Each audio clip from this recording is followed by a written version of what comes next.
کا ایک مقام ہے جس کو آپ لوگوں نے یہ مقام دیا. آپ لوگوں نے اس کو پاکستان کے سطح پہ ایک روشن مثال قائم کی اس ہسپتال کی. آج اس ہاسپٹل کو جس طریقے سے اور جس انداز سے اس کو کارپوریٹائز کیا جا رہا ہے، نجی شعبے میں دیا جا رہا ہے، یہ میں سمجھتا ہوں کہ بہت افسوس کی بات ہے. پیمز نے اپنی کارکردگی خود دکھائی ہے اور یہاں پر جو بھی آیا ہے، جس صوبے سے بھی آیا ہے، جس علاقے سے بھی آیا ہے، ان کی بھرپور مدد کی. مجھے یاد ہے جب 2008 میں 2005 میں جب زلزلہ آیا ناردرن ایریاز میں، تو پیمز ہسپتال نے جو کردار ادا کیا وہ ایک مثالی کردار تھا. اسی طریقے سے اب یہ جو کرونا کا وبا ہے اس میں بھی پیمز ہسپتال نے اپنا ایک مثالی کردار ادا کیا ہے. ہم آپ سب کے مشکور ہیں. مجھے پتہ ہے کہ بہت سے ہمارے ہیلتھ سروسز کے بہت ہی اچھے ڈاکٹرز، نرسز، انہوں نے اپنی جان کی بازی لگائی اور لڑتے لڑتے لوگوں کو وہ مسیح کے کردار ادا کرتے ہوئے، لوگوں کو بچاتے ہوئے اپنی جان کا نذرانہ پیش کیا. میں سلام پیش کرتا ہوں سب لوگوں کو. یہی ایک شعبہ ہے جہاں پر ہم سمجھتے ہیں کہ یہ شعبہ، یہاں پر جو کام کرنے کے والے لوگ ہیں، ڈاکٹرز ہیں، نرسز ہیں، جتنے بھی نرسنگ سٹاف ہے، ان کی مرضی کے مطابق، ان کی منشا کے مطابق ایک سسٹم ادھر ہونا چاہیے. اب تک یہ چلتا رہا ہے صحیح سمت میں، لیکن موجودہ حکومت جو سمجھتی ہے کہ پاکستان میں وہ ایک نیا نظام لانا چاہتے ہیں، نیا پاکستان بنانا چاہتے ہیں، اس سے آپ نے دیکھا کہ 2.5-3 سال ہو گئے ہیں. ان کی کارکردگی کی کیا ہم مثال دیں؟ جس چیز کو بھی ہاتھ لگایا انہوں نے اس کو تباہ کر دیا. یہ MTI کا جو یہاں پر وہ شروع کر رہے ہیں، ہمارے صوبے میں خیبر پختونخوا میں 7 سال سے یہ سسٹم جاری ہے. وہاں پر جو سینئر ڈاکٹر تھے، جو قابل ڈاکٹر تھے، وہ سب انہوں نے استعفے دے کے گورنمنٹ سروس چھوڑ دی. ایک شخص امریکہ سے ریموٹ کنٹرول کے ذریعے وہاں کے سب سے بڑے اسپتال کو چلا رہا ہے.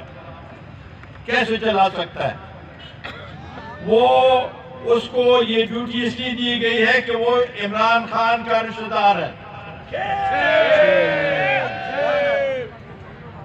اور جو موجودہ اسپیشل اسسٹنٹ ہیں فیصل صاحب، یہ جو خیبر ٹیچنگ ہاسپٹل ہے اس کے بورڈ آف گورنر کے چیئرمین تھے.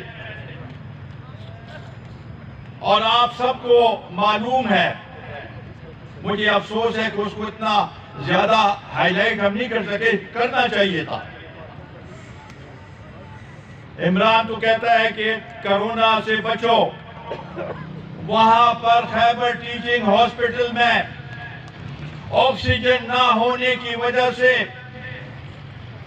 یہ تو کہتے ہیں 6، لیکن وہ اس سے زیادہ ہیں، تقریباً 13 کے قریب لوگوں کے جانے گئی ہیں، کیونکہ وہاں پر آکسیجن موجود نہیں تھا.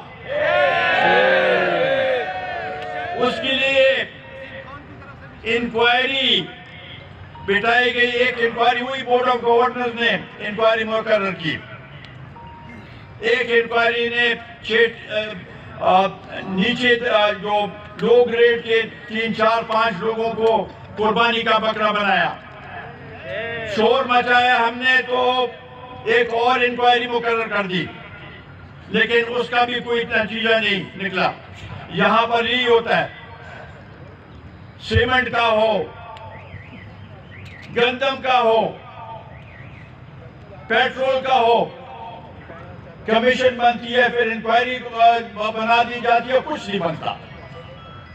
یہ سب مافیا انہی کے اندر، ان کے ارد گرد جو لوگ ہیں عمران خان کے، وہ سب مافیا میں ملوث ہیں، اور ان کا احتساب ہونا چاہیے، اور کڑے احتساب ہونا چاہیے۔ یہ کیسے ہو سکتا ہے کہ اس اسپتال کو، یہ تو مجھے یاد ہے کہ جاپان کی مدد سے یہ اس ہسپتال میں انہوں نے بہت مدد کی، اور یہ ایک مثالی ہسپتال بنایا گیا۔ آج یہاں پر بھی وہی حربہ استعمال کیا جا رہا ہے۔